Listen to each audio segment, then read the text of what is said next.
She played us like a piano. Jim Johnson was pretty sure he'd done his due diligence after leasing a property in Nova Scotia to Elizabeth Ann Critchley. To say we're financially destroyed is an understatement. Little did he know, she was a career criminal with multiple aliases. After months of unpaid rent, he was soon out $12,000. And he says the rules of the Nova Scotia Residential Tenancies Office made it tough to evict her. Many people don't have much sympathy for the landlord, but if too many landlords get ripped off too often, then they want higher rents to compensate them for that. Landlord advocates say weak laws in Ontario, Nova Scotia, and Quebec actually make it easier for professional tenants to rack up debts and evade eviction. CBC News investigative reporter Rosa Marchitelli worked on this story and found there's a lot of frustration out there. So, Rosa, let's begin with the landlord in your story. What did he forget to do that might have tracked a problem before it happened? Yeah, he did what a lot of people do. You know, he checked references, but that can be problematic because, you can get references from a friend, someone pretending to be someone they're not. So we're told that landlords really need to be private investigators. They need to go back 2 or 3 rental properties, talk to the landlords there, even compare the addresses the tenant gave you with the owner's names on those properties. And it sounds simple, Diana, but, they say do online searches, which Johnson didn't do. And he would have found that this woman has a criminal past, that she's been charged and convicted many times of fraud.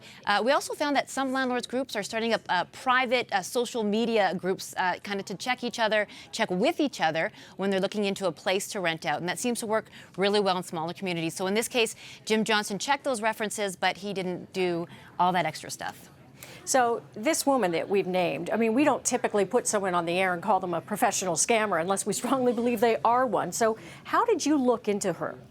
Yeah, it was a very, very long process. So first of all, we pulled a bunch of court cases she was involved in over the last 25 years. One sentencing hearing, for example, we found in 2004 where a judge noted in his 30 years on the bench, he's never seen someone, he said, with such an extensive criminal record. So we knew at that point we were dealing with someone with quite a past. So we tracked on other people who told us they'd also been in contact with Critchley, making other allegations, saying that Critchley sold them things that she never delivered on. We contacted her former lawyers, we contacted Crown prosecutors in her past cases, to get a really good sense of her and her history.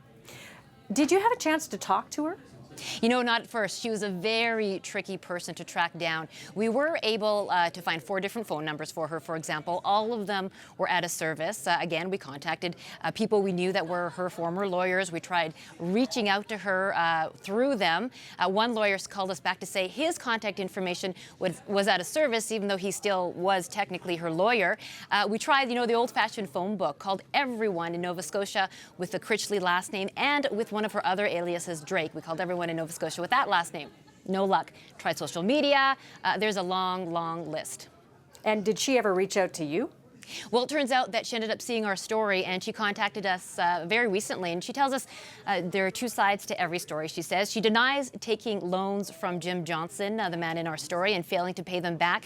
We asked her questions about another woman in our story who says that Critchley tried to rent out Jim Johnson's property as her own, pretending she owned it, and took money from this woman named Tanya Gerard. Critchley tells us she didn't want to answer questions about trying to rent out that property as her own, pointing to those criminal charges she now faces related to that. And she's back in court, by the way, at the end of the month. Thanks for this, Rosa. No problem.